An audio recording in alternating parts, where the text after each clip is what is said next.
Hi guys, Asmo here, and today I'm gonna talk about sustaining maps. I wanna help all of you guys who are complaining about how difficult it is to sustain maps in this league. Your maps are not dropping, you cannot progress your Atlas, you cannot sustain your T16s to farm the good juicy maps.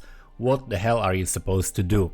So, first of all, let's talk about how it normally works. Like in different leagues, map sustain is different because we have sometimes league mechanics that drop a lot of maps and sometimes league mechanics that don't drop any maps. So in this league, the league mechanic, the Heist, does not drop many maps unless you're specifically targeting the map chests and doing the contracts that drop them. But they are not the best. They are okay because they drop also like sextants and stuff like that, but they don't drop many maps. So what else are you supposed to do? Well, the thing that Heist drops a lot of, that are not maps but can help you get maps, are chance orbs. So if you look at chance orbs, they are sometimes like, for example, in Grand Heist, sometimes we have like 20 of them, and they're extremely cheap right now. So it's really cheap to buy them. And if you're playing SSF, then contracts will give you a lot of chance orbs if you are still picking them up. I have them removed from my filter and I sold like hundreds of them. So you go to Zana, purchase items, and every single time she refreshes, when you open a new map with Zana mission where the portals open, the shop refreshes and you can buy new maps. So usually early on they cost like Orb of Chance, later on a couple of orbs, like this is like a T3, and then red maps later cost like Alchemy and Chaos. So you can buy maps from Zana if you're in SSF, for example. You can buy maps from players, of course, but usually people have problem in SSF or if they don't want to trade for maps. What else can you do? Early on, what you should be doing with your maps is, let me get like a example map from early on. So if we have, let's say you're doing like a T3, right? If you really are not dropping maps, if you really are not dropping maps, then it's fine to use your chisels, it's fine to use your alchemy orbs, it's fine to use your fragments, it's fine to use your scarabs. The reason is you would much rather progress your Atlas and then be able to farm currency faster and farm more of these fragments and chisels and so on. There are so many chisels. By the way, oh my god, for the love of god, chisel all your maps, because look at this, I can't spend them. That's how many I get, and I don't run Heist and contract that much. There are just so many chisels dropping. You should chisel virtually all of your maps that you're doing. You should definitely alch them. Then, okay, so here's what, let's pick a map. Let's say normally people don't have a problem with this, but like once you get to like tier 10, tier 11, like what the hell do you do, right? Like let's say you have like tier 11 map, and let's pick like a decent map that we have here. Desert Spring, that's a very good map, right? Desert Spring. So what do you do if you find like a map like this? How do you sustain red maps? What do you do? So what you do is you scour that, you do 4 chisels, you do Orb of Alchemy, and then you check what it has. If you're not super extremely invested into that map, if you're just running a bunch of them, then just make sure that you can run it and it's good, right? For me, it's LA Reflect that I don't want on it, and players cannot leech or cannot regen mana or life. Those are the mods that I don't want. Everything else I run, and I don't care about whatever else it has. But you might use Chaos or Scour and Alch to get a higher amount of item quantity. So you might, for example, roll it a couple times until you get like at least 75. Maybe your breakpoint is like 80, 85. So this could be like a map that has very good returns because it has 85% quantity and 25% monster pack size. If you have your awakening, if you have your watchstones, I'm going to talk about watchstones and the strategy for late game in a moment, but if you have like 1 or 2 watchstones already, use the sextants. They're dirt cheap. They're like 1 chaos buys you like 7 of these simple sextants. So use sextants, even if it's just like 1 or 2. The mods you're looking on your sextants are like areas contain additional packs of monsters, like whether it's like lightning, chaos, cold, poison, or whatever. So this is, as you can see, 6 additional packs. Area contain breaches, that's a decent one as well. Players cannot take reflected damage, is good to have one as well. You can have all kinds of good, but usually look for like extra monsters, something that will give you extra monsters. And then if you can just add a couple of fragments, if you have a scarab like Breach, Divination, Elder, if you have any of them you can use it, and then that map will give you a bunch of returns. But normally as you're progressing the Atlas, like just doing this should be enough. Just having like a decent item quantity map should be enough. Another thing you can do is to also val them. If you val them, you have a chance to get extra mods. This actually completely changed it to a spider forest map, and it made it from tier 11 to tier 12. So this gave me +1 tier to the map. That's what a Val Orb can do. It can also give you a chance to like add additional mods, and you will have like 8 different mods. And some of those can be, for example, like reflect or something that you don't want, so always check. That's the only time where you need to really check, when it upgrades or when it changes to like 8 mods. It can also become unidentified, or it can also be like nothing happens. When nothing happens, that's just fine, you just run it as it is. When it becomes unidentified, you basically got 20% extra quantity, and that's it, nothing else changed. If it becomes unidentified, it has the exact same mods it had before becoming unidentified.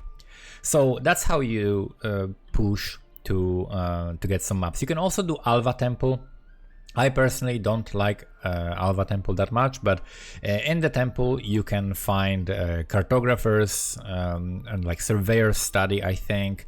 So Office of Cartography contains chests full of maps, so this is what you want. So it will be first at like surveyor study, then Office of Cartography, and then something else.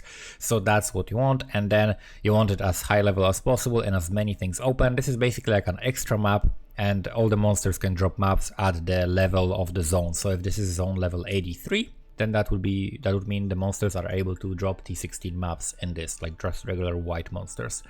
Now let's talk about like the later game strategy. So you have all of your watchstones and you want to sustain the good juicy maps. What do you do? So for me, the good juicy maps are the burial chambers and the tropical island. Those are the maps that I will be running if I get a headhunter soon. I'll be able to run these maps with Delirium, and I'll be able to run these maps at this level. I have so many of them right now. After running just a few other maps, let's see, 15, so we have like 32 burial chambers, and then we have like 20 tropical islands. This is a very good base to get started, and probably we're gonna be sustaining them anyway, but make sure that you're running maps that are actual good maps. What are good maps? Good maps are maps that have high monster count. So for sustaining maps, you want maps that have high monster count. So that would be, for example, a map like Desert Spring. Desert Spring is one of the best maps for sustaining. Another one is, do we have it here? Arcade. I don't think I have it here, but Arcade. I run a bunch of arcades today. I was dropping, my arcade is T15. Every single one I was dropping like 1 or 2 T15s and 1 or 2 T16s from a T15. So Arcade is a super underrated map that I definitely recommend doing, and it's in which region? Arcade. It's in here. This region, right? So if I could like afford to not favorite Tropical Island, I would probably be favoriting Arcade if I was running like T16 from some other region. But so my strategy for sustaining these maps, here's what I do. I have 4 watchstones in Haworth Hamlet region, and I have 4 watchstones in Glenna Cairns region. From this region, I have triple favorited Tropical Island. From this region, I have triple favorited Burial Chambers. If Exalt was very expensive, I would have triple favorited Cemetery, which is what I was doing earlier, but Exalt is so cheap that it's not really worth doing the Cemetery for the 5 Exalt card, because it does require a lot of juicing, and this map is not good for juicing because it's a small map, doesn't have that many minions in it, doesn't have that many monsters in it. So those are the 2 only regions that I'm running. Every single other region has either 2 watchstones or 3 watchstones. And how do I know how many? So if I put 1 watchstone here, you'll see that this map here became T14. So T14 is the lowest tier here. That means I will be dropping maps from outside of this region. But now if I just type here, for example, tier 16, the only maps are here in these two regions. T15s, the only maps are from this region, and also T14 only from these regions. So what you want to do is, if you want to target specific regions, you want to make sure to unsocket watchstones that are from the regions that you don't want the maps to drop, but still keep enough to get your awakening level as high as you can. So for me, it's level 5. That's the highest awakener level I can have, with only these two regions being eligible to drop T14s, T15s, and T16s.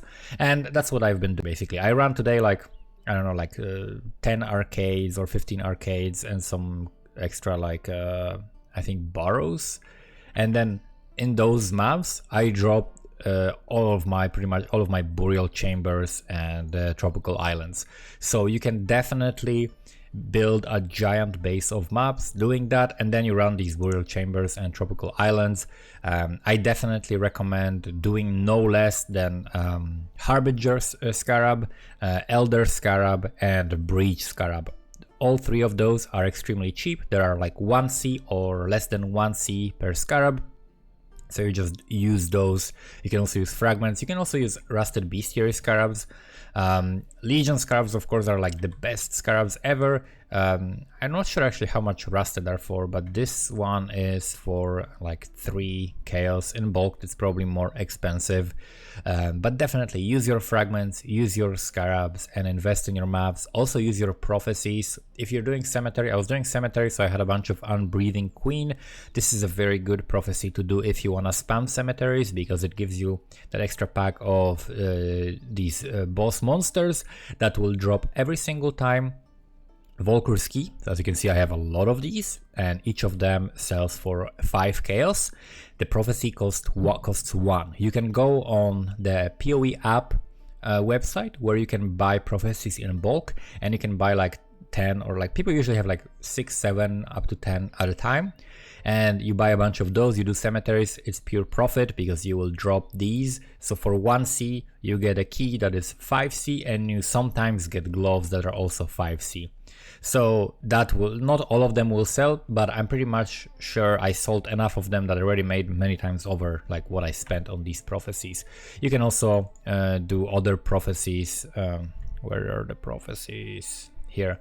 What are some good prophecies? Like you can do anything that will add monsters to your maps is basically good, like Plague of Frogs, Rats, all kinds of prophecies like that exist that can also help you add juice to your maps so that you get more monsters as well. In terms of the Zana map device, I would recommend for sure using Zana on the highest tier maps you can. So if you have like the white, use it on tier 5. If you have the yellow, use it on tier 10. If you have the red, use it on tier 16.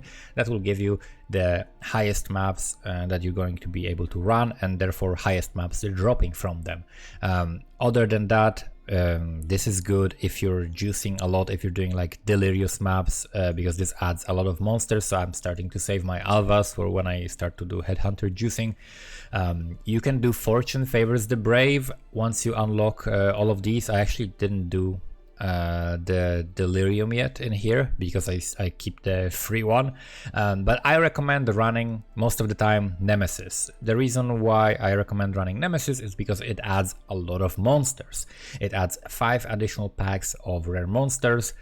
Beyond is for when you have like an actual good build that will be able to kill a lot of monsters, and there is a map juice with a lot of monsters. But if you just like want to spend currency to get the currency back, I would definitely use the Nemesis to invest in my maps, just so that you get the most monsters, and this is kind of a good amount of value for the amount of investment. If not that, then Fortune Favors the Brave. Once you unlock all of the later ones like Beyond Blight and Delirium, Fortune Favors the Brave is good, Brave is good as well. And then make sure to also eventually, I will do it after I get the Headhunter because I'm close to it. I'll be doing the Legion encounters. Once you do like a 4-way Legion encounter, you unlock a 5th slot, so that means you can put an additional scarab into your map. That's also extra monsters that will help your map sustain. So that's what I've been doing for map sustain. I honestly like leagues that have low map sustain because it like makes me feel good that I'm like sustaining maps while people are actually struggling to do it, which means it's actually difficult to do it this league. But if you follow all of that, if you invest in your maps, if you're not afraid to spend currency in order to make more currency, then you're going to be having absolutely no problem sustaining maps. Hopefully this has been helpful. Thank you guys for watching and see you next time.